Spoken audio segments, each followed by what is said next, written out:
let's drink apple cider to Rent a Girlfriend and Nagatoro.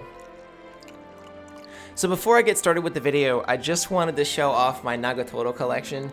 During my hiatus, I've been reading tons and tons of Nagatoro, and I love this series so much. I want to start with a question. Why do we read romantic comedies? What is the thing that makes romantic comedies special, that warms your heart? Well, for me, the answer to that question is the different interactions that the characters have with each other. I absolutely love seeing it when characters are just cute, or when they just sort of smile at each other, or they're laughing hysterically with each other, and they're comfortable with each other. You see this in Komi Can't Communicate, Kaguya-sama Love is War, even Uzaki-chan Wants to Hang Out, and Nagatoro has a lot of moments like this. At first, obviously, it's just harassment. If you've seen the first episode of the anime, you know exactly what I'm talking about. Nagatoro is a riot. She's super mean to him at first and makes this guy cry. But as you continue through the story, you start to see sort of their relationship evolving in a way, and Senpai gets to know a little bit more about what Nagatoro is doing, and Nagatoro understands a little bit more about why Senpai is the way that he is. And it's really nice to see these characters grow together. But in Rent a Girlfriend, we see character development happen separately.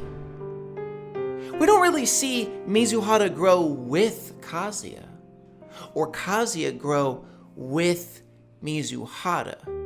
These characters are growing separately, but honestly, when it comes to Kazuya, the character that he has the best character interactions with are actually Sumi.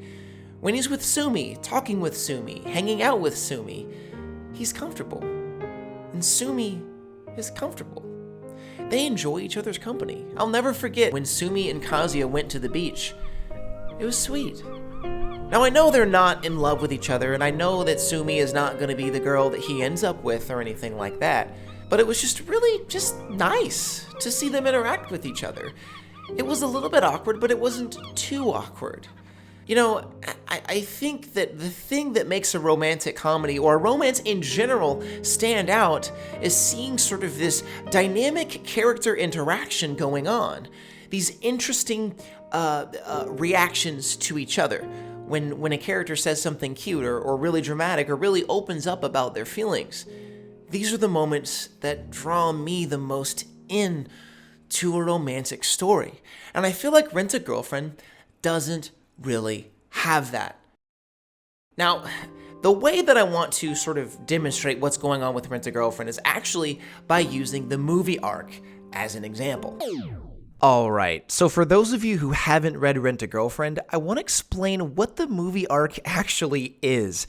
The movie arc takes place after Kazuya realizes that he needs to grow as a person in order to keep up with Mizuhara, so he overcomes his fears to help her make a feature-length film for her dying grandmother. He goes from doubting himself constantly to both fundraising and producing a film for Mizuhara. Honestly, it's a great arc that demonstrates his finer qualities, like determination and steadfastness. Alright, let's get back to the video. And the reason that I like the movie arc, and I feel like a lot of people really like the movie arc, was because we're able to see this dynamic character development from Kazuya. If you remember in chapter 98 and 99, Kazuya finally realizes that everyone has been growing around him in the story except himself, and he decides that he wants to put some effort into himself and become something and find his confidence. And honestly, those chapters are my favorite chapters in the entire series for this reason. The movie arc is incredible for Kazuya. But let me ask you the question, does the movie arc help develop Kazuya and Mizuhara's relationship when they're together? Not Kazuya on his own, not Mizuhara on her own, but does their relationship evolve together? And I think the answer is no. And I want to go ahead and show you guys in chapter 132. This is at the moment where the bus comes and they're gonna have to get on by themselves. If you look at Kazuya's reaction and you look at Mizuhara's reaction, makes sense. They're a little bit frazzled. And then they stand here awkwardly. Okay, that makes sense. Then they get on the train and there's this really, really beautiful 2-page art piece.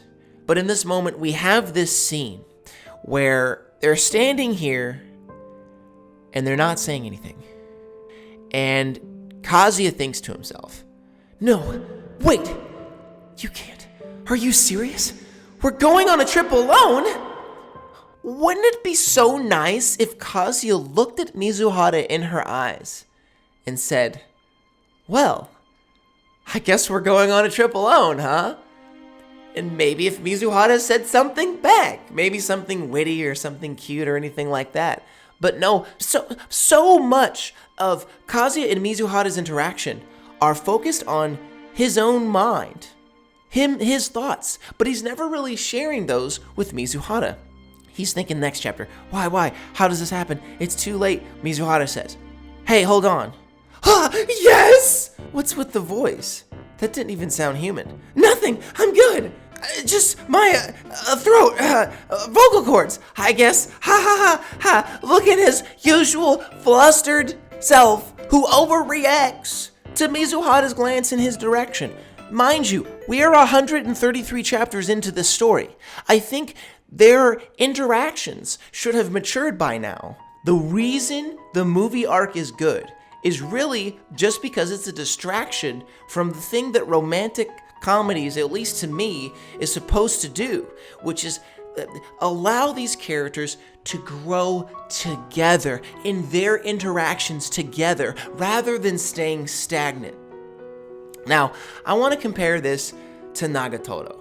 And the way that I want to compare it is in chapter 45. Now, I know that the anime is airing right now, and I don't want to spoil it for anybody who does not want to be spoiled. So if you just want to read the manga up to chapter 45, go ahead and do that now. But for everyone who's just interested, I'm not going to choose something that's super crazy spoiler. But anyways, in chapter 45, there's this moment where Nagatoro and Senpai are in a school festival, and sort of things are winding down. And Nagatoro looks at Senpai, he looks at her, and he sort of gathers his courage and says, "Want to go eat something?" Now, in the manga, he has not previously asked Nagatoro to go out or anything like that. And she looks super flustered and goes, sure. So lovely. And then they're walking together, and I love how it's awkward, but at the same time, they sort of get more comfortable with each other as things goes on. I'm actually going to stop reading here because a lot of it is out of context and I don't want to spoil too much. But if I keep going, there's this moment where Senpai, Nagatoro helps him out with something. So he says, "Thank you." She's like, "Oh." And he looks a little bit shy. And then she gets extremely excited about that.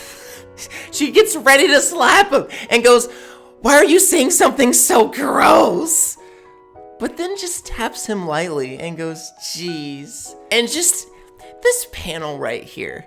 Is the art as good as Rent-A-Girlfriend's art? Not necessarily, but the facial expression, how they're interacting with each other, it's so cute. And I love this so much. And then she goes, "You're so gross, Senpai." "Well, if you're thanking me, then please treat me to something. I'm totally hungry." Okay, I don't mind." "Anything?" "Well, sure." "For real?" And then she totally takes advantage of the situation. And they just sit here on this bench and they enjoy each other.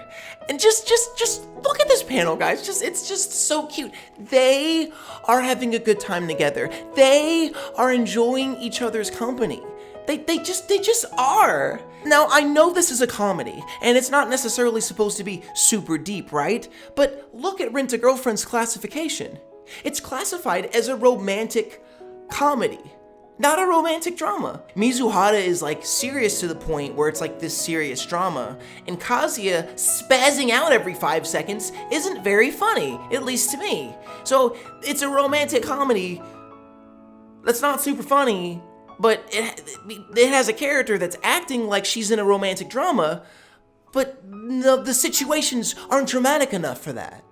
If you compare that to Nagatoro and you see just how sweet and adorable their interactions are together, I like Nagatoro and how it works with these things so much more.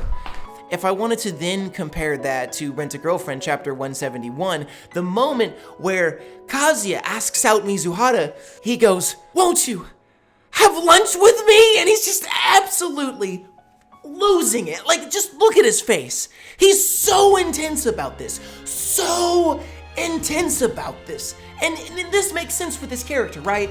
But Kazuya is like this spaz, and Mizuhara is extremely shy. So I feel like their personalities don't mesh super well to be cute or sweet or warm or nice or any of those things. Nagatoro has so many moments that are that's just nice, you know what I mean? This is just so intense, and for what reason? And we're like 170 chapters into the story. It's extremely frustrating.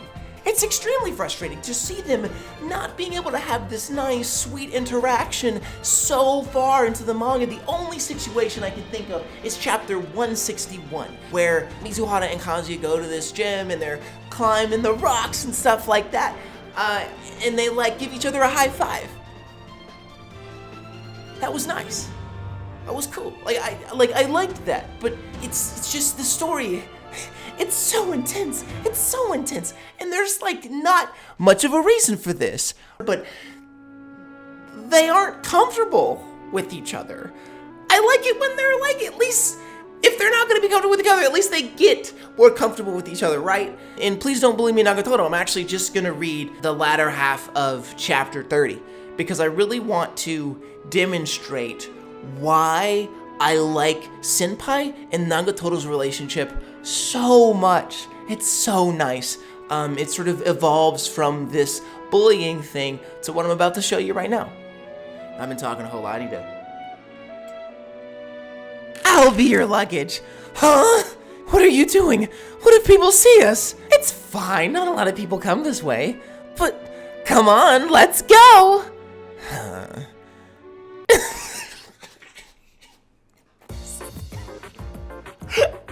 Love them. I love them. Just look how this panel's just hilarious. Okay, Senpai, your face is super red. Could it be you've never carried a girl on your back before? Well, who knows? Well, who knows? He said, there's no way you did. Putting on airs like that. Gross, gross, gross. Hey, stop moving around. So heavy. Look at her face right there. I love the facial expressions in this manga. Well, I'm carrying so many things after all. Still, I can deal with those, but... Oh no. She's slipping from his hands. Damn, my hands are slipping. If this keeps up, and she continues to slide and his hands get closer and closer to this one area, and she just jumps off. Stop. And then she pushes him, and then later, I'm going this way, and she runs away, but you can't see her face, right? And then he's just like looking after her. Like, what? What's going on? And then look what happens. Look what happens. Oh, just the facial expression here, what she's saying without saying anything, and the fact that he can't see her face, this is such good visual storytelling. They are so cute together. And this is chapter 30, guys. Chapter 30. We're getting cute moments where we see that Nagatoro has these feelings. And we know that Senpai has these feelings. But we're watching these characters grow together. And in chapter 80, I'm not going to say anything about chapter 80, but in chapter 80, we get even more information. We have these like heart-to-hearts, like we're actually getting somewhere in their relationship together. The reason I think Nagatoro is so much better than Rent-A-Girlfriend is because we get a chance to see these two characters, like their relationship, their interaction, their chemistry evolves together. In Rent-A-Girlfriend, it's just like Kazuya gets better as a person in the movie arc, right? And Mizuhara has to grow and deal with her grandmother's death and like process that and continue being the strong woman that she is. They are growing, but they're growing separately. And I think that the magic of a romantic comedy is seeing two characters grow together in their relationship with one another. If you guys would be willing, I'd be happy to take you along the adventure of Nagatoro. I want to talk more about the characters. I want to talk about different arcs. I want to I love this series so much, and I just want to talk more about it. I know I've done a whole lot of Rent-A-Girlfriend content, but I'd love to have you guys see what I have to say about Nagatoro. I love the series. Expect a lot more reviews like this. Thank you so much for watching, and I hope you guys have a phenomenal, fantastic, beautiful, spectacular day. Bye, y'all.